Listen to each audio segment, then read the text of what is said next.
Hello friend, आप सबका स्वागत है हमारे यूट्यूब चैनल क्रैक इट पे। दोस्तों, इस वीडियो में हम बात करेंगे रेट के ऊपर। रेट की परिस्थितियां दिन ब दिन बिगड़ती जा रही हैं दोस्तों, बदलती जा रही हैं और बहुत ज़्यादा टाइम लगने वाली प्रोसेस है वो शायद आपका इंतज़ार कर रही है, जिसमें आपने 2 साल बिता चुके हैं और आगे आने वाले 2-3 साल निकल जाएंगे इस प्रोसेस में, शायद ज्वाइनिंग ना मिले उसके बाद भी। तभी मैंने थंबनेल में लिखा है कि रेट पंचवर्षीय योजना 2019 या 2023 शायद 2023 में भी कंप्लीट हो, ऐसी उम्मीद भी बिल्कुल नहीं है दोस्तों। थोड़ी आपको बात है वो ख़राब लग रही होगी, लेकिन जो हकीकत है वो हकीकत है। क्योंकि आप समझ सकते हैं कि 2018 वाली जो एक एग्ज़ाम थी, ज्वाइनिंग भी थोड़ी दिनों बाद मतलब चुनाव की वजह से थोड़ी लेट हुई थी, लेकिन हो गई थी। उसके बाद अभी तक भी कुछ बंदों को ज्वाइनिंग है वो नहीं मिली है, मतलब 3-3.5 साल तो उनको भी निकल चुके हैं। तो आप ये समझिए आपके तो 3 साल बीत गए हैं। अभी एक एग्ज़ाम के बारे में भी पता नहीं है गवर्नमेंट को कि हम 1 करवाएंगे, 2 करवाएंगे, 3 करवाएंगे, पात्रता परीक्षा होगी या नहीं होगी, डिप्लोमा क्या होगा क्या नहीं होगा। तो अभी तक तो गवर्नमेंट को भी पता नहीं है 3 साल बीतने के बाद भी हम क्या करने वाले हैं और क्या करेंगे। तो आप समझ सकते हैं कि अगर 2 एग्ज़ाम हुई तो 2023 तो मैं शायद कम बता रहा हूँ, 2024 2025 में निकल जाए। तो ये तो बात थी दोस्तों ये थंबनेल लगाने की। इसके अलावा हम इसके ऊपर बात करेंगे रीट की वैधता को लेकर कि लाइफ टाइम होगी तो दोस्तों क्या होगा। वैधता लाइफ टाइम होने पर 2 परीक्षाएं होंगी या 1 परीक्षा होगी तो क्या हो सकता है, 2 परीक्षाएं हुई तो क्या होगा। क्योंकि 2013 वाला पैटर्न दोस्तों बहुत ही बकवास पैटर्न था, अगर उसके अनुसार भर्ती हुई तो बहुत ही ज़्यादा नुकसान है वो अभ्यर्थियों को होने वाला है। अब बात करते हैं दोस्तों लाइफ टाइम के ऊपर। तो आज की ये देखिए दोस्तों, पत्रिका की न्यूज़ है, आप देख सकते हैं, आपने देखा भी होगा, शायद पढ़ा भी होगा, कुछ नहीं यूट्यूब चैनल के ऊपर कहीं से भी देखा होगा। इसमें 2-4 बातें मुझे बहुत ही अजीब सी लगी। सबसे पहले तो दोस्तों ये देखिए, प्रस्ताव पर लगी मुहर तो सीटेट की तरह रीट के प्रमाण पत्रों की लाइफ टाइम वैलिडिटी हो जाएगी। अब इसमें दोस्तों सबसे पहले बात करते हैं लाइफ टाइम वैलिडिटी अगर गवर्नमेंट चाहे तो इसको कम नहीं कर सकती क्या। आपने देखा होगा दोस्तों, जो रेट के फॉर्म निकले थे जनवरी के अंदर, उसमें गवर्नमेंट ने लेवल फर्स्ट में बीएड वालों को शामिल नहीं किया था। उसके बाद अभी अभ्यर्थी कोर्ट के माध्यम से उन्होंने मतलब शामिल करवा भी लिया, लेकिन उसमें गवर्नमेंट की इच्छा शक्ति तो यही थी कि हम एनसीटी के विरुद्ध जाएं, क्योंकि एनसीटी में शामिल किया है। उसी प्रकार की गाइडलाइन एनसीटी ने अब मतलब वर्तमान समय में जारी किया है, जिसमें सभी राज्यों की सरकारों और केंद्र शासित प्रदेशों को ये ऑर्डर दिया गया है कि आप भी टेट के प्रमाण पत्र हैं वो वापस से जारी करें 2011 वाले। उसके बाद जितनी भी एग्ज़ाम हुई है, मान लीजिए राजस्थान में अभी 4 ही एग्ज़ाम हुई हैं, 11, 12 और 15 और 17 में, लेकिन उसके प्रमाण पत्र अगर 3 साल वैधता थी, राजस्थान में 7 साल थी, तो वो रद्द हो चुके हैं। तो उसकी दोबारा से जारी करिए लाइफ टाइम वैधता के साथ। तो दोस्तों ये तो बात थी वो। अब अगर मान लीजिए एनसीटी की गाइडलाइन ने अगर राज्यों के लिए इतनी ही ज़्यादा है, तो फिर लेवल फर्स्ट में बीएड वालों को शामिल नहीं किया, क्यों नहीं किया दोस्तों? कोर्ट की वजह से शामिल हुए, लेकिन गवर्नमेंट ने तो नहीं किया था। मतलब एनसीटी की गाइडलाइन के तो विरुद्ध गई थी गवर्नमेंट। और पहले की भी हम बात करें तो दोस्तों सीटेट की वैलिडिटी आप सबको पता है कि 7 साल होती है, जबकि रीट की जो प्रमाण पत्र की वैलिडिटी है वो 3 साल होती है। पहले 7 साल होती थी और वर्तमान में 3 साल होती है। तो चेंजेस तो रहा है। अब सीटेट की वैधता लाइफ टाइम है तो दोस्तों रीट की कम हो सकती है, नहीं हो सकती है, तो गवर्नमेंट के ऊपर निर्भर करता है। लेकिन आप खुद समझदार हैं, पहले सीटेट 7 साल थी, तब रीट है वो 3 साल थी। एनसीटी ने कहा कि लेवल फर्स्ट में बीएड वाले बैठ सकते हैं, बीएड वाले लग सकते हैं, लेकिन मतलब राजस्थान की सरकार ने शामिल नहीं किया। तो वहाँ पर भी वो मतलब दोनों में अलग अलग चीज़ें थी, वहाँ पे 7 साल, यहाँ पे 3 साल। तो ये भी अलग अलग, सब कुछ अलग अलग था। लेकिन वर्तमान समय में अब गवर्नमेंट की इच्छा शक्ति के ऊपर ये होता है कि इनको नौकरी देने से मतलब ही नहीं है। ऐसा क्यों कह रहा हूँ दोस्तों, आप समझ सकते हैं कि वनपाल, वन रक्षक, एसआई, इनकी इन्होंने डेट नहीं दी। और कुछ अभ्यर्थी जो कोर्ट में भी गए थे या नहीं गए थे शायद, इतना मुझे पता नहीं है, लेकिन राजस्थान की जो कॉलेज लेक्चरर वैकेंसी में एससीटी की मांग को लेकर अभ्यर्थी कोर्ट में भी गए थे और गवर्नमेंट को कहा भी था कि पहले एससीटी करवाएं, उसके बाद राजस्थान कॉलेज लेक्चरर की वैकेंसी मतलब एग्ज़ाम करवाएं, लेकिन उसकी इन्होंने डेट दे दी सितंबर के अंदर। तो आप समझ सकते हैं मतलब कहीं से कहीं भर्ती उलझ जाए, इनका मतलब ही इतना ही है। अगर इनको नौकरी देने से ही मतलब होता तो ये पटवारी की एग्ज़ाम जनवरी में ले देते, वहाँ पर इन्होंने पोस्टपोन करवा दी। उसके बाद पटवारी का आता पता नहीं है कि 1 एग्ज़ाम होगी, 2 होगी, और वही लैपटॉप रीट के अंदर है कि रीट में 1 होगी, 2 होगी, पात्रता होगी, नहीं होगी, कुछ पता नहीं है, सब कुछ खिचड़ी है वो हो चुकी है। तो दोस्तों ये तो थी अलग, मैं आपको बता रहा हूँ कि मतलब दोनों चीज़ें अलग अलग हैं। गवर्नमेंट जो चाहे वो कर सकती है, लेकिन इसके बजाय भर्ती है वो रोकने का प्रयास वो गवर्नमेंट के द्वारा किया जा रहा है, ये तो आप खुद समझदार हैं। इसके अलावा बात करते हैं दोस्तों, यहाँ पर इन्होंने ये देखिए, रिट के प्रमाण पत्रों की सीटेट की तरह वैधता बढ़ाई जा सकती है क्या, ये सवाल किया गया था। तो जवाब है, इस मुद्दों को लेकर हम बैठक में गंभीरता से चर्चा हुई है। एनसीटी के नियमों का अध्ययन कराया जा रहा है, जल्द इस संबंध में अंतिम निर्णय लिया जाएगा। तो दोस्तों वो गाइडलाइन के ऊपर मैंने वीडियो नहीं बनाया था, लेकिन उसमें लिखा हुआ है कि गवर्नमेंट चाहे वो कर सकती है, वैधता बढ़ाए या नहीं बढ़ाए वो गवर्नमेंट के ऊपर निर्भर करती है दोस्तों, क्योंकि शिक्षा वो समवर्ती सूची का विषय है और गवर्नमेंट जो फैसला ले वो ले सकती है। मतलब इसके अलावा दोस्तों यहाँ पर ये देखिए हमें क्या फ़ायदा है, ये मतलब न्यूज़पेपर वाले भी क्या क्या छापते हैं इसको कुछ पता ही नहीं है। ये देखिए यहाँ पर क्या लिखा हुआ है, नए प्रस्ताव से, यहाँ पर ये देखिए दोस्तों हमें क्या फ़ायदा है, नए प्रस्ताव से बीएड व बीएसटीसी उत्तीर्ण अभ्यर्थियों को राहत मिल सकेगी, क्योंकि प्रमाण पत्र की वैधता समाप्त होने पर अभ्यर्थियों को दोबारा परीक्षा में शामिल होना पड़ता है। परीक्षा शुल्क सहित खर्चों पर लगभग 20,000 रुपये की बचत होगी। तो दोस्तों इनको ये पता नहीं है कि अभी जो रेट के फार्म तो भर चुके हैं, तो 20,000 25,000 अभ्यर्थी तो शायद 2-2 लाख रुपये खर्च कर चुके हैं, क्योंकि महीने का खर्चा जो अभ्यर्थी जयपुर रहता है, सिक्कर रहता है, कहीं पर भी रहता है, मतलब घर से बाहर अगर मकान किराया लेकर तैयारी करता है तो लगभग महीने के 5 से 7 हज़ार उसके खर्चे आते हैं। और 2 साल हो गए हैं दोस्तों, 25 महीने हो गए, तो 25 को आप 5 से गुना करोगे तो लगभग आप समझ सकते हैं कि लगभग अभ्यर्थी वो 1.25 लाख रुपए तो खर्च कर चुका है। इसके अलावा वैकेंसी के कारण दोस्तों कोचिंग में फ़ीस दी है लगभग 15 से 18 हज़ार रुपये। इसके अलावा विभिन्न टेस्ट सीरीज़ भी उसने ज्वाइन किया, तो दोस्तों लगभग 2 लाख रुपए तो खर्च कर चुका है और इनको पड़ी है अभी 20,000 रुपये की। इसके अलावा दोस्तों ये वैधता ख़त्म हो गई है, ये तो आपको पता ही है, इसके ऊपर डिस्कस करने से कोई फ़ायदा नहीं है। अब बात करते हैं हम सीधा कि ये अगर लाइफ टाइम हो गई तो दोस्तों अब गवर्नमेंट क्या कर सकती है। सबसे पहला तो मान लीजिए कि गवर्नमेंट है वो एक ही परीक्षा करवाए, मान लीजिए लेवल फर्स्ट में भी एक ही पेपर और लेवल सेकंड में भी एक ही पेपर, और लाइफ टाइम वैलिडिटी हो जाए। उसके बाद दोस्तों ऐसा होने की संभावना बहुत कम है, क्योंकि अगर ऐसा हुआ तो दोस्तों नुकसान कैसे हो सकता है ये मैं इस वीडियो में पूरा बताऊंगा, और इसके फ़ायदे क्या हैं वो मैं बताऊंगा। तो दोस्तों फ़ायदा तो सिर्फ इतना ही है कि एक एग्ज़ाम होगी तो आपको टाइम में वो ज़्यादा मतलब बर्बाद नहीं होगा, जो लगेगा वो लग जाएगा, आगे आने वाले 5 से 7 महीनों में या 12 महीनों के अंदर उसकी ज्वाइनिंग है वो हो जाएगी। 12 महीने तो दोस्तों लग जाएंगे, अगर एग्ज़ाम सितंबर अक्टूबर में हुई तो भी ज्वाइनिंग है वो जुलाई से पहले नहीं होगी, क्योंकि वर्तमान में 1.5 गुना पास करने का चक्कर है, वो आप सबको पता है कि उसमें बहुत ज़्यादा टाइम है वो लगता है। तो दोस्तों ऐसा होने की उम्मीद बहुत कम है। क्यों कम है? क्योंकि दोस्तों नुकसान ज़्यादा है। अगर एक प्रमाण पत्र से एक नौकरी है, अगर ये फैसला भी हो गया तो भी नुकसान है। नुकसान कैसे होगा वो भी मैं आपको पूरा समझा रहा हूँ। दोस्तों 2016 में जो रीट हुई थी, 2016 की बात कर रहा हूँ, 2016 में जो रीट हुई थी उसकी वैलिडिटी 3 साल थी, तो 2018 में भी इनका डिप्लोमा वो शामिल था। अब 2016 में दोस्तों क्या हुआ, वैकेंसी थोड़ी कम थी, शायद 15,000 के आसपास थी, उसमें भी लेवल फर्स्ट की ज़्यादा थी, शायद 9,000 के आसपास या 7,500 या 8,000 कुछ भी थी, मान लीजिए कुछ भी वैकेंसी थी, अब मेरे ध्यान में नहीं है कितनी थी। लेकिन 2016 लेवल फर्स्ट में दोस्तों जो स्कोर था, मतलब जो स्टूडेंट थे, जो विद्यार्थी थे, उनका जो 110 स्कोर कर रहा था 2016 में, उसने 2018 में लेवल फर्स्ट की एग्ज़ाम दी तो दोस्तों उसका स्कोर अब वो लगभग 102 103 ही रह गया। तो इन दो एग्ज़ाम में लेवल फर्स्ट में लगभग 7 से 8 नंबर का डिफरेंस है वो आ रहा था। मतलब 2016 में जिसने एग्ज़ाम दी वो 110 कर रहा था, अगर वही अभ्यर्थी 2018 में दोबारा मतलब रीट की एग्ज़ाम देता है तो उसके लगभग 102 से 103 आते हैं। तो 5 से 7 नंबर का डिफरेंस है दोस्तों इस एग्ज़ाम में था। तो आप समझ सकते हैं कि 2016 वाले अभ्यर्थी का सिलेक्शन वो पहले होगा बजाय 2018 की। उसने चाहे 1 साल तैयारी की है या 2 साल तैयारी की है, तो ऐसा 2021 में भी हो सकता है, कोई बड़ी बात नहीं है। क्योंकि आपने देखा होगा दोस्तों, अभी 2016-2018 का पेपर आपने देखा होगा, एसएसटी का शायद 2016 वाला पेपर है वो ज़्यादा टफ था बजाय 2018 के। अब 2018 में दोस्तों मैंने पूरी बात है वो पहले आपको बता दी थी, वो वीडियो भी मैं डिस्क्रिप्शन बॉक्स में दे रहा हूँ कि कट ऑफ है वो किस प्रकार है, 70-30 की वजह से रीट में कितने नंबर थे और ग्रेजुएशन में कितने नंबर थे, तो इस प्रकार सिलेक्शन हुआ था। तो 2018 में दोस्तों जो मोटा मोटी मैं बताऊँ तो 120 वाले अभ्यर्थी भी हैं जिसके ग्रेजुएशन में 50% के आसपास ही थे दोस्तों, तो उसका सिलेक्शन नहीं हुआ जनरल कैटेगरी से। अगर कोई किसी के 120 नंबर थे एसएसटी में तो उसका सिलेक्शन वो रीट 2018 में नहीं हुआ था 70-30 की वजह से। और 2018 में जो 120 लेकर आया दोस्तों, अब 2 साल उसको पढ़ते हो गए, 2021 में जो रीट होने वाली है मान लीजिए सितंबर अक्टूबर जब भी हो, तो उसमें 120 हैं, ये कोई बात नहीं है।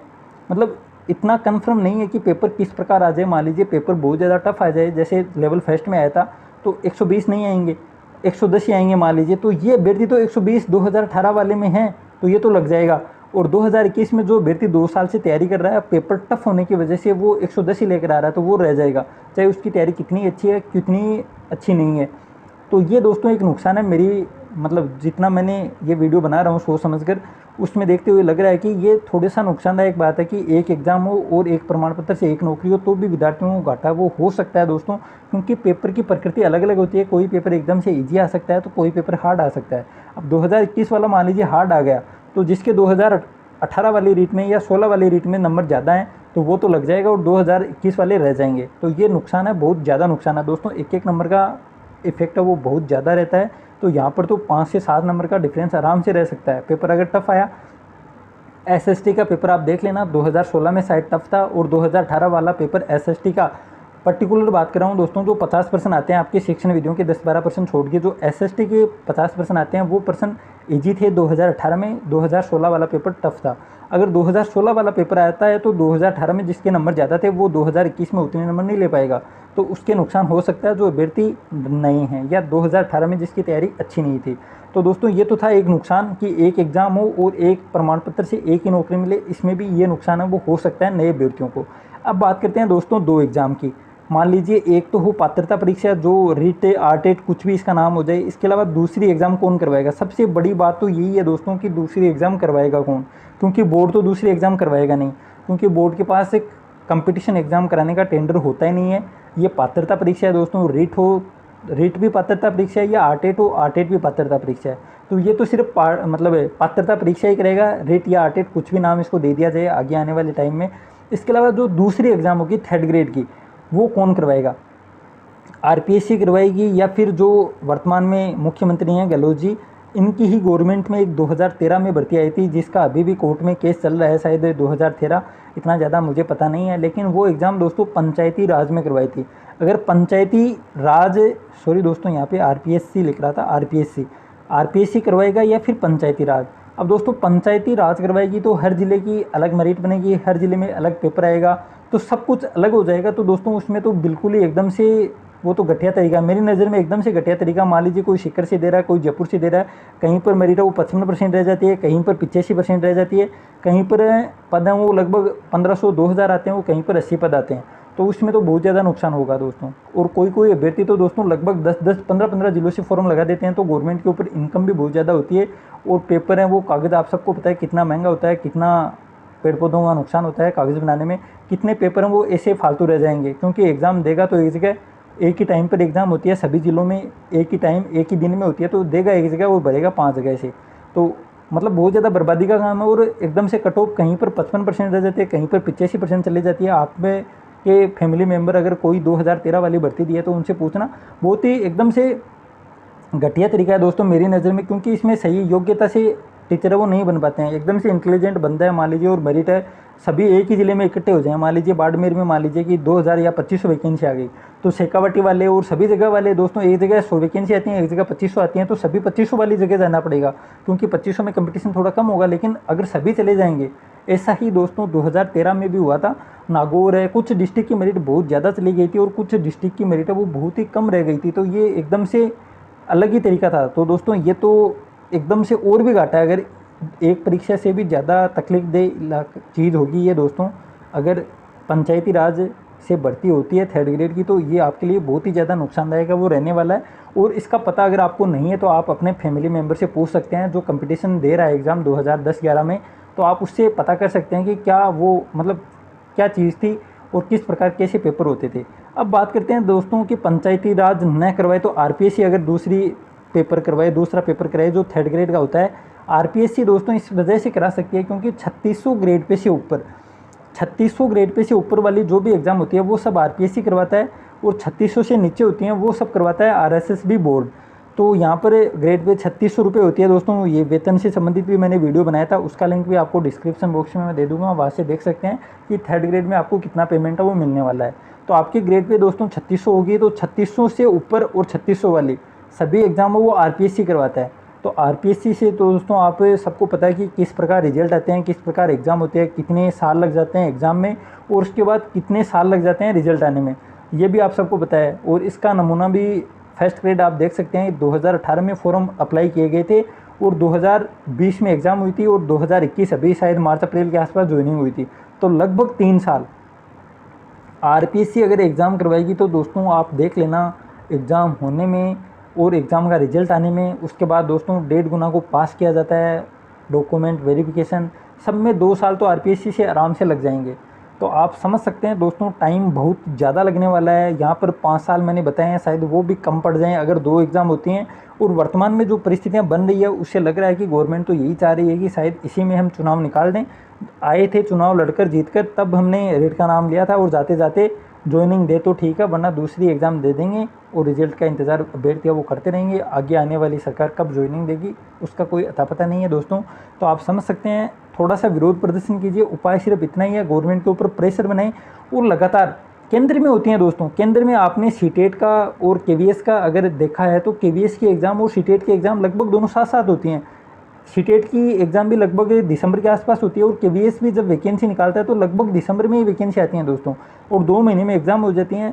यहाँ पर सबसे ज़्यादा मुश्किल दोस्तों यही है कि जो अभ्यर्थी 2 साल से तैयारी कर रहा है उसके लिए बहुत ही ज़्यादा ये नुकसानदायक बात है कि 2 साल बाद आप अपना तरीका बदल देते हैं एग्ज़ाम का, कि पहले एक एग्ज़ाम थी अब 2 एग्ज़ाम करेंगे, पैटर्न चेंज हो जाएगा। अगर पंचायती राज आ गई तो दोस्तों मुश्किलें बहुत ज़्यादा बढ़ने वाली हैं।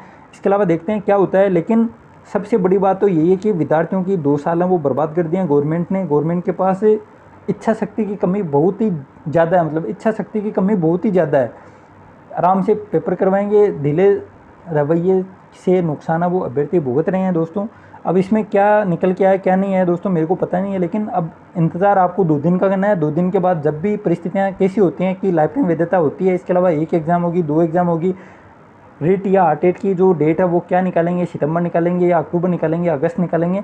उसके बाद दोस्तों रिजल्ट आएगा, उसके बाद दूसरी जो एग्ज़ाम है वो कौन करवाएगा। सबसे बड़ी बात तो यही है कि आरपीएससी करवाएगी या पंचायती राज। अगर पंचायती राज करवाएगी तो दोस्तों हर ज़िले की अलग अलग सीटें होती हैं, हर ज़िले का अलग पेपर होगा, हर ज़िले में अलग से मेरिट बनेगी, और क्या पूरा मतलब कितने क्वेश्चन आते हैं ये सब हम अलग वीडियो में डिस्कस करेंगे। तब एकदम से पता लग जाएगा कि कौन एग्ज़ाम करवाएगा, 2 एग्ज़ाम होंगे या नहीं। उसके बाद मैं आपको पूरा बताऊँगा 2013 में जो पैटर्न था वो क्या था, उसके ऊपर मतलब क्या सिलेबस था और किस प्रकार कितने क्वेश्चन आते हैं, नेगेटिव मार्किंग थी या नहीं, वो वीडियो मैं लेकर आऊँगा जब कंफर्म हो जाएगा कि 2 पेपर होंगे और पंचायती राज करवाएगी, तब मैं आपको पूरी जानकारी वो उस वीडियो में दे दूँगा। तो दोस्तों इसमें इतना ही है, भगवान से प्रार्थना करो और गवर्नमेंट के ऊपर ट्विटर से दोस्तों एकदम से प्रेशर बनाने की कोशिश करो कि एक ही पेपर हो, वैधता वो न बढ़ाए गवर्नमेंट। अगर वैधता बढ़ी तो दोस्तों अभ्यर्थियाँ वो कोर्ट जाएंगे 2 पेपर के लिए, क्योंकि एक पेपर में नुकसान ही होगा। वैधता अगर बढ़ाई तो दोस्तों एक पेपर में नुकसान ही होगा, वो चाहे 2018 वाली बढ़े, चाहे 11, 12, 15 किसी भी साल की अगर वैधता बढ़ी तो नुकसान ज़रूर होगा दोस्तों। चाहे एक प्रमाण पत्र से 1 नौकरी लगे, चाहे मतलब पुराने एक प्रमाण पत्र से चाहे 4 नौकरी लगे, उससे कोई फ़र्क है वो पड़ने वाला है नहीं। अगर एक भी लगेगा और पेपर अगर इस साल का हार्ड आ गया तो दोस्तों 2018 वाले लग जाएंगे, चाहे 2016 वाले लग जाएंगे। तो अब दोस्तों देखते हैं क्या होता है आगे आने वाले 2 दिनों में। 2 पेपर होंगे तो भी अलग बात है, 1 पेपर होगा तो भी देखते हैं। वैधता अगर नहीं बढ़ी तो कोई बात नहीं है दोस्तों, जो पीछे से तरीका चला आ रहा है उसी तरीके से एग्ज़ाम वो हो जाएगी। अब देखते हैं आगे आने वाले दिनों में क्या होता है, लेकिन सारांश यही है दोस्तों कि पंचवर्षीय योजना वो रीट बन चुकी है। 5 साल तो ज़रूर लगेंगे, 3 साल बीत चुके हैं, 2 साल तो आराम से निकल जाएंगे। लेकिन फिर भी आप तैयारी करते रहें दोस्तों, तैयारी के अलावा आपके पास कोई उपाय नहीं है, ना मेरे पास है। चाहे मैं डेली का वीडियो बनाऊँ चाहे नहीं बनाऊँ, इससे कोई फ़र्क पड़ने वाला है नहीं, क्योंकि जो चिल्ला रहे थे कि ये होगा वो होगा उसकी भी नहीं चली आ रही है। तो मैं तो इतना चिल्लाता भी नहीं हूँ, मैं तो सिर्फ आपको बात बता रहा था कि ये हो सकता है, वो सितंबर के आसपास एग्ज़ाम हो सकती है। लेकिन गवर्नमेंट ने तुरंत प्रभाव से ये 2 वैधता लाइफ टाइम के ऊपर कर दिया है। तो अब देखते हैं इससे क्या होता है। आगे आने वाले 2 दिन आपके लिए बहुत ही ज़्यादा महत्वपूर्ण है। तो दोस्तों मैं तो यही प्रार्थना करूँगा कि जो पीछे वाला तरीका है उसी से ये एग्ज़ाम हो जाए, क्योंकि 2 साल बहुत होते हैं दोस्तों। मेंटली आदमी एकदम से ख़राब हो जाता है, एकदम दिमाग ख़राब हो जाता है। तो आप योगा वोगा है वो करते रहें और अपना मानसिक संतुलन दोस्तों बनाए रखें। कुछ नहीं है, हो जाएगा, 1-2 साल और बीत जाएंगे, पता भी नहीं लगेगा। तो दोस्तों मिलते हैं जल्दी दूसरे वीडियो में। Thank you. जय हिंद, जय भारत।